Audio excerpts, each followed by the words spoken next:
Many people imagine Las Vegas as if it was born glowing, a sudden miracle of neon lights and endless casinos rising out of the Nevada desert, a place that always existed as a playground of wealth and spectacle. But the reality begins in a quieter and far more fragile world, one that feels almost unrecognizable compared to the modern skyline. Because in the 1940s, Las Vegas was not a city of towering resorts or bright boulevards, but a small desert settlement where wind pushed dust across wooden storefronts and the sound of a single passing train could carry across the valley for miles. And a surprising truth that often escapes the glamorous mythology is that this place did not grow out of luxury or entertainment, but out of endurance, repetition, and the steady work of ordinary people who lived under the pressure of heat, isolation, and uncertainty long before the first great casinos began to reshape the horizon. Imagine arriving by road in those years when a desert highway stretched across long distances of pale gravel and cracked asphalt, where tires hummed against rough surfaces and the air shimmering above the ground carried the dry scent of sagebrush and dust. And as the small town of Las Vegas slowly appeared ahead, it did not resemble a shining destination, but rather a scattered cluster of low buildings pressed close together for shade and practicality, their wooden walls faded by relentless sunlight and their roofs patched with tin sheets that rattled when desert winds pushed down from the surrounding hills. It was not impressive. That is important to understand. The settlement existed because it served a purpose, not because it inspired admiration. Trains stopped here, water could be found here, and travelers crossing the harsh Nevada basin needed a place to rest, repair vehicles, and gather supplies before continuing into the emptiness beyond the valley. The railroad station sat like a quiet anchor in the center of this system, its platform often coated with a thin layer of dust that boots pushed into the wooden boards with each step as passengers climbed down from rail cars, carrying suitcases, toolboxes, and sometimes nothing more than rolled blankets tied with rope. Nearby, a small collection of boarding houses offered beds that creaked under tired bodies after long days of travel, their narrow hallways filled with the faint smell of boiled coffee, tobacco smoke, and damp canvas bags hung beside doorways. These were not luxurious accommodations. Mattresses sagged, windows stuck when pushed open against the swollen frames of desert heat. But they served their purpose, and in this place, purpose mattered more than comfort. Walk along Fremont Street in those years, and the rhythm of daily life reveals itself slowly through ordinary scenes. A mechanic wiping grease from his hand with a rag stiffened by oil, a shopkeeper sweeping dust from the wooden threshold only to see the wind push it back again minutes later. A group of railroad workers leaning against a wall during a short break, while the metal rails behind them ticked quietly as they cooled in the afternoon sun. Every movement carries a small physical weight. The heat presses against skin like a steady hand. Shirts cling to backs damp with sweat that dries almost as quickly as it forms. Even lifting a crate or turning a wrench feels heavier under the desert sky, where shade is scarce and the air seems to pull moisture directly from a body. Yet people continue working because survival in this place depends on quiet persistence rather than excitement. And here lies the first contradiction that defines early Las Vegas.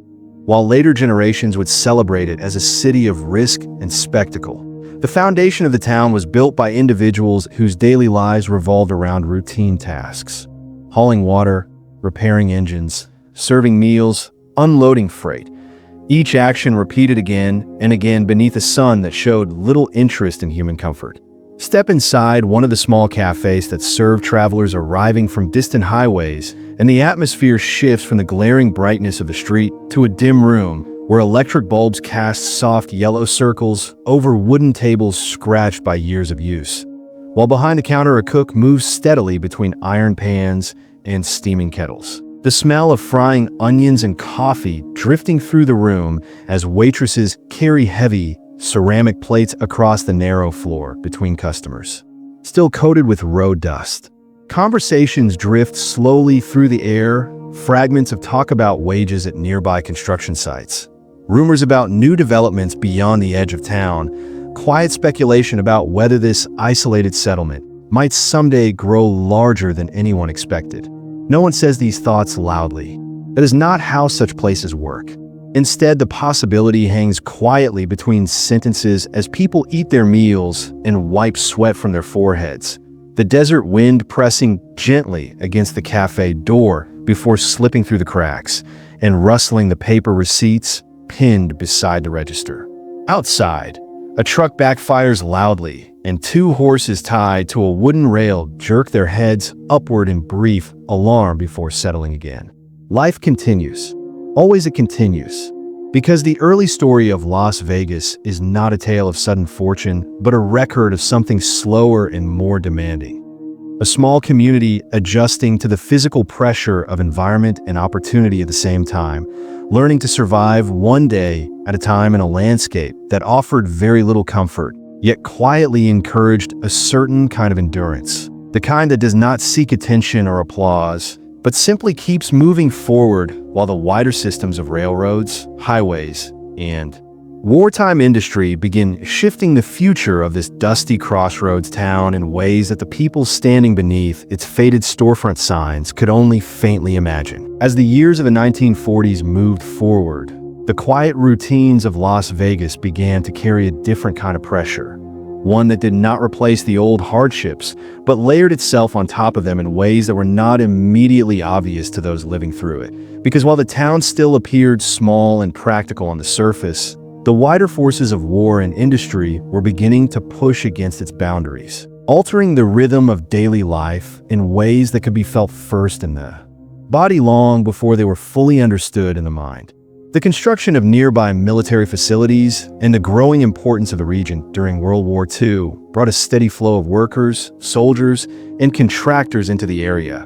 And with them came an increase in demand that strained every existing system in the town, from housing to food supply to the simple availability of water drawn from wells that were never designed to support such numbers. You could feel this change most clearly in the evenings when the narrow streets that once grew quiet after sunset now remained active far longer. As trucks arrived later, cafés stayed open into the night, and the low hum of generators or distant machinery replaced the earlier silence that had once defined the desert after dark. It was not a dramatic transformation at first. That is important to understand. The town did not suddenly become loud or glamorous, but rather it became busier, more crowded, and subtly more strained, as if the same small space were being asked to hold more weight than it had been built for. Inside the boarding houses, beds that once held a single traveler were sometimes shared in shifts, with one man leaving early in the morning for work as another returned to sleep in the same sheets, still warm from the previous occupant.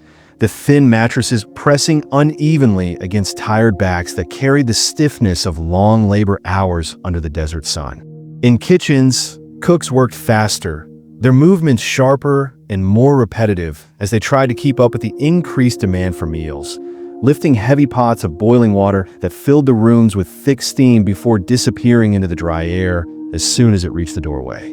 Sweat gathered on their forearms, mixed with flour or grease, and dried into a fine residue that cracked slightly when they bent their elbows again and again through the long shifts.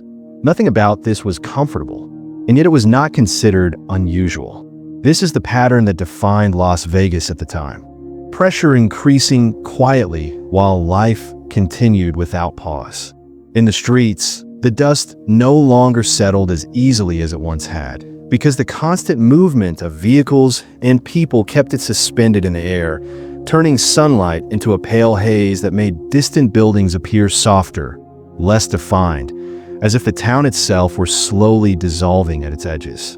A man unloading crates from the back of a truck might stop briefly to cough, the fine particles catching in his throat, before continuing his work, because stopping for long was not an option when deliveries had to be completed and wages depended on time. At the edges of the settlement, new structures began to appear, not tall or impressive, but numerous, simple wooden frames rising quickly to accommodate the growing population, each one built with the same practical urgency that had always defined the town, using materials that were available rather than ideal, boards that sometimes worked slightly in the heat, nails driven in at uneven angles when time was short, roofs that rattled when a desert wind pushed against them at night. These buildings did not represent ambition in the modern sense. They represented necessity. And necessity does not wait for perfection.